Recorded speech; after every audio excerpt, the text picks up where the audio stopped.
เข้าละลืมแท้ลืมมาพี่น้องอะปล่อยอยู่หันเนาะสิเข่าก่อน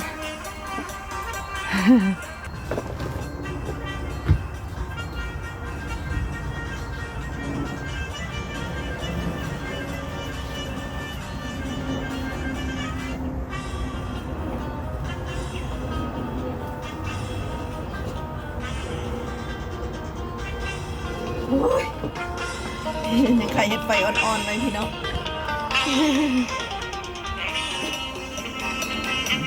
อันนึงนึ่งมันอันนึงนึ่งข้าว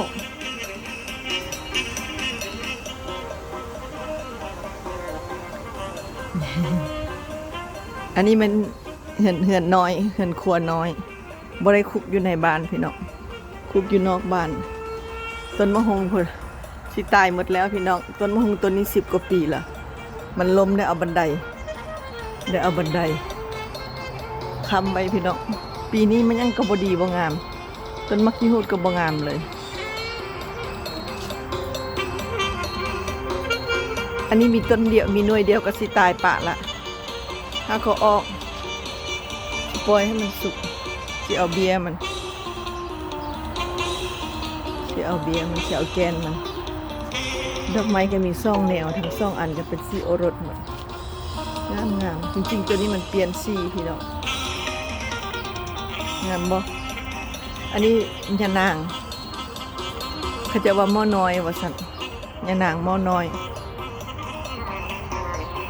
โอ้ยแฮวหมดแล้วว่าสิปลูกผักหอมลาบยานางงามบ่พี่น้อง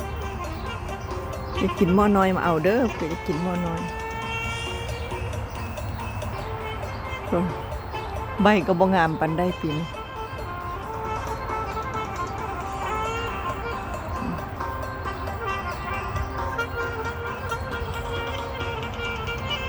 คือสิบ่ได้กินแล้วมะเขือปีนี้ตั้งสายงามๆพี่น้องตั้งสายงามหลายโอ้ยกลับมาเป็นอันสุดท้ายซ้ำงามบ่พี่น้องตั้งสายพิกซมอนผักเซอรี่ดอกมันตั้งสายนะโอ้ยมีแมงตัวหันตัวนึงซ้ำเบิ่งไหมแมงสิไปกัดต้นมันละเห็นบ่พี่น้องโอ้ยแมงห้อยตึกอันนั้นโอ้ยเอากดติดตามซอยเพชรแซลมอนได้พี่น้องกะเพรารุ่งเรืองเอามาหุงนี้ซะ